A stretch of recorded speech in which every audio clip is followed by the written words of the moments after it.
Hello, everybody. My name is Andrew. And my name is Anna. And this is the Culips English Podcast.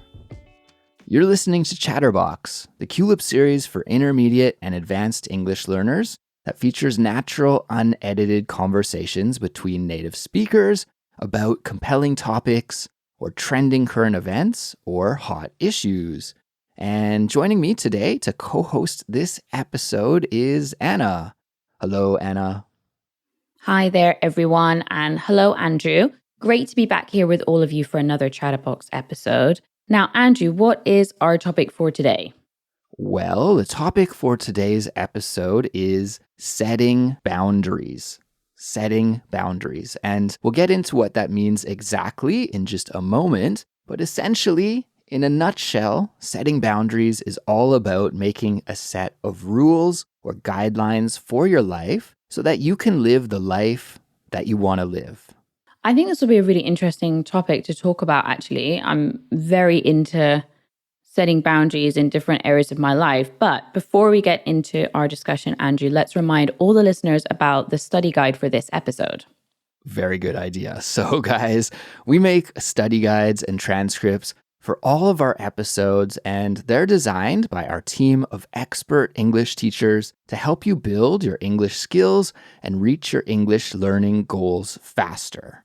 Now, to become a Culips member and to get unlimited access to all of our study guides, plus some great bonuses like invitations to our monthly live streams and ad-free lessons, then just visit our website, culips.com, and sign up.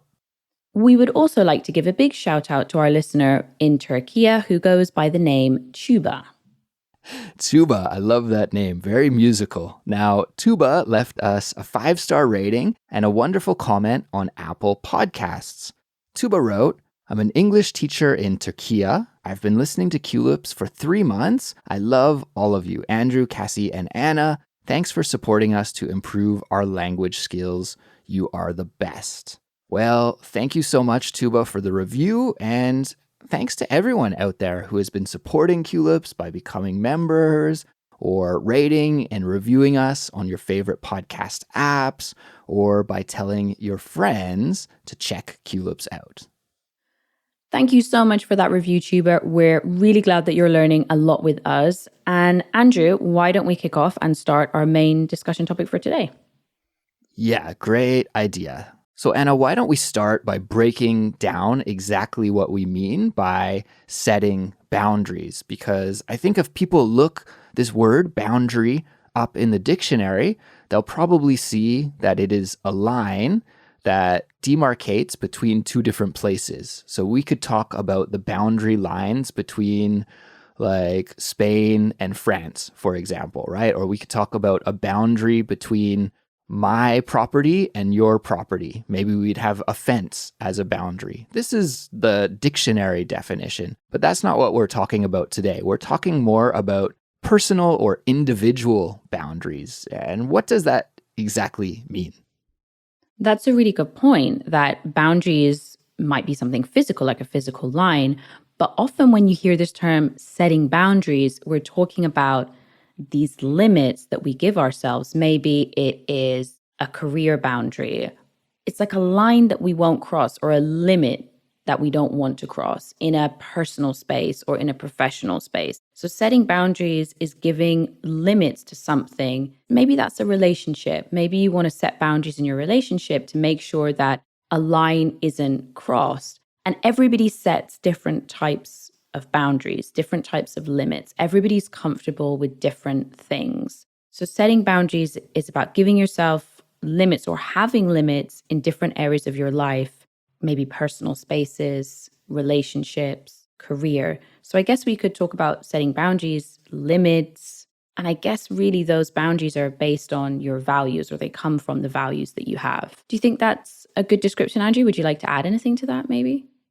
Yeah, I think that's an excellent description. I think we could use a metaphor or a visualization to help here. And you could think of maybe if you are maybe a dog owner. Okay, so you have like a house with a backyard and you buy a new dog and you want to keep your dog in your backyard. So you build a fence and that fence helps to keep your dog from running away, right? So that fence acts as the boundary for your dog, keeps your dog inside, keeps your dog safe and happy, and keeps your family happy too because your dog doesn't run away. Well, in the same vein, in our personal lives, in our professional lives, in our social lives, we can set up boundaries that protect ourselves, right? We can set rules for our life. We can say, hey, I'm not comfortable with this kind of relationship, or I'm not comfortable with this kind of work environment. So we set that hard rule for our life and we say to ourselves, well, for me to be happy, I need to live my life within this boundary. And like you said, Anna, everybody has a different level of comfort with doing things, right? Maybe some people would like to set boundaries about how they spend their time. And they would say, well, every night I want to go to bed at 10 p.m. because I really value getting a good night's sleep. And that is something that is super important for my life. So they set that kind of time boundary in their life. Whereas other people might be more flexible and they'll say, I don't really need to sleep so much, or my life is flexible and I can go to sleep at 2 a.m. one night and 1 a.m. the next night and 9:30 p.m. the next night. They have that flexibility. So we can set boundaries for so many different areas of our lives. And Anna, you mentioned a few of them there. We talked about time boundaries. We talked about career boundaries. There's boundaries that you could set up about how you want to spend your emotional energy. And maybe that's one that we should break down a little bit as well, Anna. If we're talking about like an emotional boundary or an energy boundary, what kind of boundary would that be? So for me, emotional energy and putting boundaries on that is about who you're spending your time with. Because we've all got these people, right, guys? There's these people that really boost your energy and you love being around them. And there's also people that suck your energy. And this isn't about being an introvert or an extrovert or anything like this. There's people that really suck our energy. Maybe they make us feel bad. I'm thinking about one person in particular, for example, that I've had in my past. And they kind of zap your emotional energy. So putting boundaries there and saying, okay, I'm not going to let this person zap my energy. Maybe that means spending less time with them. Maybe that means spending time with them in a different way. So I think it's about choosing really carefully who you have around you in your life and who brings energy to you and who takes it away. And I guess it's really about managing toxic people that might be in your life. Toxic people or toxic things would be what I'm thinking about with emotional energy. Yeah, absolutely. I think you hit the nail on the head with that one. Anna, you could also have boundaries that are based around maybe your personal morals or your ethics or your religious beliefs, right? Depending on the philosophy that you use to guide your life, you might want to set up different boundaries around that. And of course, that's going to vary drastically from person to person to person, but those are some major kinds of boundaries that people set. And also there's social media boundaries as well, which is kind of a newer form of a boundary, but it's one that I try to do. I try to set some boundaries around social media in my life. For example, I have some applications installed on my computer and on my phone that limit how much time I can spend on certain social media sites like Instagram and Reddit, just because they're very addictive and I am addicted to them. So those help me to set some boundaries. Why don't we talk about some of the boundaries that we have in our lives? And I think maybe jumping into some examples would be a really clear way to illustrate what we're meaning when we talk about setting boundaries. One of the main boundaries that I have, and I'm going to start with social media because that's what we're talking about here. You mentioned kind of managing the time that you use it. So one thing for me that's a boundary that I set on social media is how much I share about my private life, for example. So there's things that I'm happy to share on social media. I'm generally quite a private person. I only have a business account on social media. I don't have any personal social media accounts. So on my business professional account, I share a limited amount of personal information that I feel comfortable with, but there is a line that I won't cross. For example, I won't share things about where I am, location. That's an obvious one, right? And there's elements about my family and my friends that I feel that are not for me. It's not that it's not appropriate. For me, it's crossing a boundary, and I want to keep it professional. I want to keep it focused on the work that I do. So that for me is setting a boundary between this is my professional account and this is my personal life. So that's a really important boundary for me to set. And for me, actually, Andrew, a lot of this thing about setting boundaries is about this personal, private, especially when it's to do with social media. And I think setting boundaries is a lot about relationships and people, actually, for me. I remember I had one friend. Unfortunately, they're not a friend anymore. I wouldn't consider them a friend now. You know, when you get that feeling and you just know when somebody's crossed a boundary, they've done something, and you just think you've gone too far, you've crossed a line. And if you accept that behavior, it sets a precedent, and it means that they feel comfortable treating you like that again in the future. So for me, it's really important to nip that sort of thing in the bud and say, this is not a person that I want in my life anymore. I'm going to set that boundary for myself. And I'm going to move on. I'm not going to cause a fuss. I'm not going to have an argument with them or whatever, but I'm just going to take the decision and say, I don't think that this person is a good person to have in my life, so I'm not going to have them in my life. Setting boundaries for me is really about relationships, the people that you have around you, what behaviors are you going to accept and what are you not going to accept, and nipping the things in the bud that you don't like. By the way, guys, nipping something in the bud is a beautiful phrase. I love this one. And it basically means to try and sort out the problem before it gets any worse. Yeah. To solve the problem as soon as you can, as soon as you notice the problem, to try your best to take care of it, right? And that's a great example of nipping something in the bud, which is spelled B-U-D, by the way, bud, before it blows up and explodes, right? So if you do have that kind of interpersonal issue with another person, maybe a friend or an acquaintance, and you feel like they are just not respecting you or maybe draining you of your emotional energy or any of the things that we've been talking about, then you could try and solve that problem by nipping it in the bud and maybe removing that person from your life before that person causes you a lot of grief. Anna, you were talking about how you try to keep your personal life away from social media. And I'm wondering if you've ever had this happen to you, because it's happened to me before. And I realized that because of this, I needed to create a boundary in my life around it. And that is people just posting anything they like on social media without asking permission.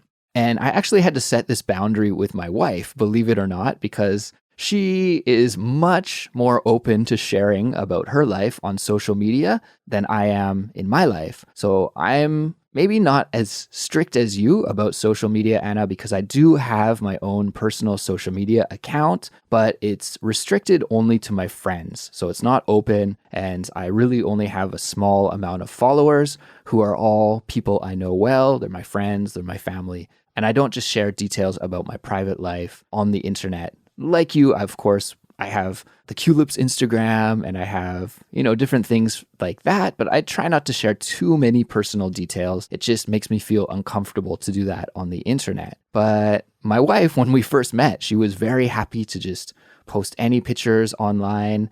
And especially she would, not always, but I remember one instance, she just posted a photo where I didn't look very good. I was making like a funny face and she thought it was cute. And I guess it was cute. Maybe I overreacted, but I was like, could you take that down? Like, do we have to put that picture online? Like, really?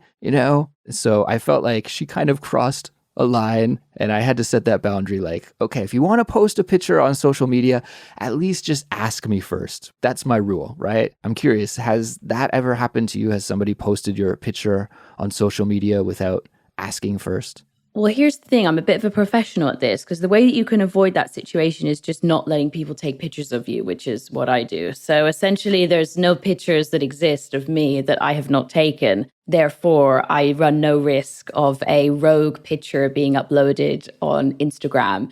And like you said, everybody has different levels. Like some people might find it strange that I don't have personal social media, and it's just a personal choice. It's not kind of, I'm not punishing myself or anything. I just prefer to do that. And another example I thought I'd share in a professional context, because it's also in a professional context as well. I work with different clients, and Andrew, I know that you work with students where I'm sure you have to set boundaries about things like homework and being on time. And maybe you listening at home, maybe you're thinking, yeah, at work, I have to set some boundaries with my boss, maybe, or with my team. Well, one thing for me, and this is a really good example of this, is about cancellation. So I have different clients that I work with, and you have to set a really clear boundary that if you cancel the session before a specific time period, then that session is going to be counted as taken. And this is actually really hard. And one thing I did want to say, Andrew, is that it is hard to set boundaries. I'm not saying that it's easy, especially when they are personal relationships or people that you like. And one thing when you're working with clients is you've got to have a very business hat on, because even though sometimes you feel bad because you're like, it's a late cancellation, I feel really bad, but I have to make sure that I do this because otherwise it sets a precedent. And I'm going to come back to that phrase because I used that one before. And to set a precedent, it could be a bad precedent or a good one, but normally we use it in a bad context. Again, it comes back to that thing of, if I let you do this now, you're going to do it again in the future. And that's not okay. So you have to set that boundary, make sure it's really clear. If you cancel the session before a specific time, I'm going to count the session as taken. I'm really sorry, but that's the way it works. And you have to be quite cold and neutral about it. But I do find that hard sometimes. Sometimes I feel bad, but that's the name of the game. These are the rules, these are the conditions. And it's very important to do that because otherwise people will walk all over you. They really will. Not everyone, but you do have to be careful. You have to protect yourself sometimes, especially in a professional context also as well. Yeah, especially when it comes to business, right? Anna, so I know you do a lot of teaching and coaching online. And for example, if I were one of your clients and we had a session together at 3 p.m. and then at 2:55 p.m., I message you and I say, Anna, I'm so sorry, but my boss just called me and I have to have a different meeting today. I can't work with you. Could we reschedule for a different time? Well, in that kind of situation, you really have to have that boundary, because if you just say, okay, yeah, we can reschedule, then you're wasting your time, right? You've set aside that time in your day for that coaching session. And if it gets canceled at the last moment, then, well, that's your planning time gone. That's the time that you've scheduled for that gone. You're losing your income. So it's really important to have that professional boundary in place. I completely agree. And I think most people would understand that. I mean, it does suck if you're on the other side of it, right? Especially if it's a legitimate excuse, but it's very important to have that kind of strong rule, that strong boundary in place. Yeah, and I think another very quick example of this is always saying yes to things at work. Yes, I'll do it. Yes, I'll be there. Yes, I'll get it finished by tomorrow.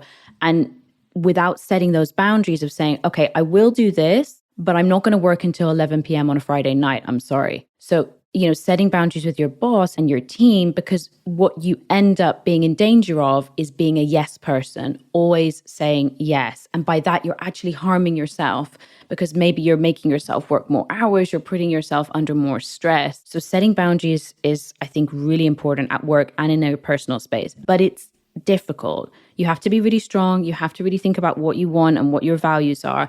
And it's easier said than done, right? It's really easy to talk about setting boundaries, but when you're in that relationship with somebody, it can be hard because maybe you feel bad. Maybe you want to trust them. You want to think that they won't push the boundaries again. But I think there's a really nice quote here, which is past behavior is the biggest predictor of future behavior. Well, we were talking earlier about those emotionally draining people, those emotional leeches, if we could call them that. It's not very kind, but I think it's a good expression to describe people like that. And there's people like that everywhere in business as well, right?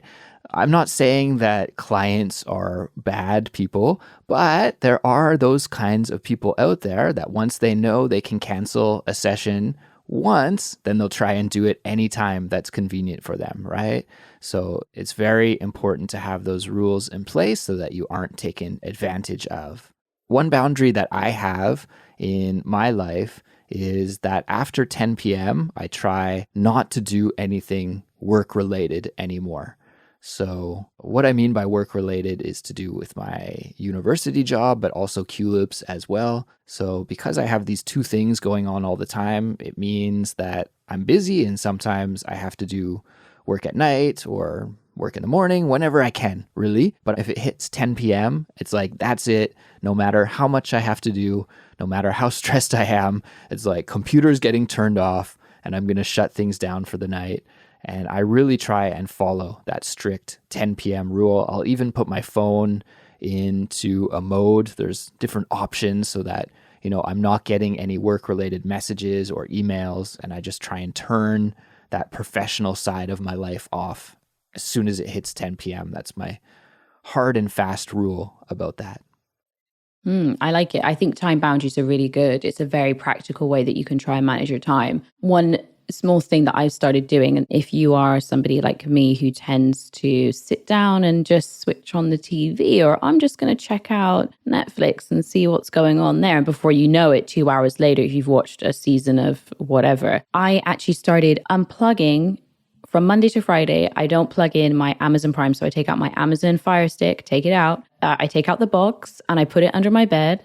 And because it takes so much effort to go and get it back and put it in, I now only watch things like that at the weekend, because otherwise it's just a time sucker. And this is the thing, like, I don't want to spend my time doing that during the week, but it's just too tempting when it's there. So that's one of my recent boundaries. It sounds like I'm trying to make my life worse, but it's not that at all. But I do think that boundaries are really important. Otherwise, we just do everything that we want all the time. And, we'd be getting nowhere. It'd be a mess. So I think boundaries are really important for yourself, to protect yourself from toxic things and behaviors that really are not going to help you all that much. Yeah, absolutely. We could say that setting boundaries are a form of self-care, right? They're a way to take care of yourself. I mean, I set that 10 p.m. boundary so that I'll get a good night's sleep, because I know if I don't get a good sleep, then I'm not going to be able to recharge my battery and I'm not going to have energy to do any work the next day. So I'm trying to take care of myself by setting that boundary. Same with social media stuff. Maybe I've mentioned this on Culips before. I can't quite remember, but I think maybe I have. So please forgive me, everybody, if you've heard this story before. But one boundary that my wife and I have in our relationship is that we have no phones at the dinner table. So while we're eating dinner together, nobody's using their phone. And that boundary is to help our relationship be strong, right? We can use that time to talk with each other and communicate with each other. Often that is the only time of the day that we both have to sit down and, talk about what we did that day or what we're thinking or how we're feeling, etc., etc. So we really need to have that boundary in place to help our relationship stay strong and to become even stronger. So I think although these rules or these boundaries may sound harsh, they're really a way for us to take care of ourselves. I love that. And I think that's a really nice one to finish on, that it's not because, as you said, setting boundaries, it can come across as sort of negative and it's to avoid toxic things, but it's also about, making sure that you can make the most of the good things. And I love that thing about being present in the conversation and being there. I wish more people did that. And I think that's going to be a challenge for us in the future, is connecting when we are with people and our friends and our family and our loved ones. So love that. Great boundary.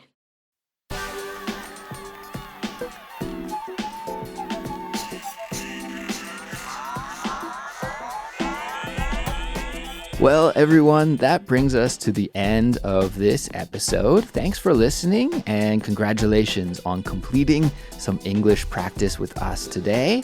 But now it's your turn to contribute to the conversation, and you can do that by leaving a comment on our website. Please let us know about your experiences with setting boundaries. Do you do it? Has it worked out for you? What kind of boundaries do you have in your life? We're dying to know the answers to all of these questions, so let's keep the conversation going in the comments, which you can find on our website, culips.com. If you like Culips, please support us so we can keep making free English lessons each and every week. The best way to support us is by becoming a Culips member. To learn all the details and to sign up, just visit our website. You can also support us by following us on Instagram or YouTube, telling your friends who are learning English to check Culips out or by leaving us a 5-star rating and positive review on your favorite podcast app. We'll be back soon with another new episode, and we'll talk to you all then. Goodbye. Bye-bye. See you soon.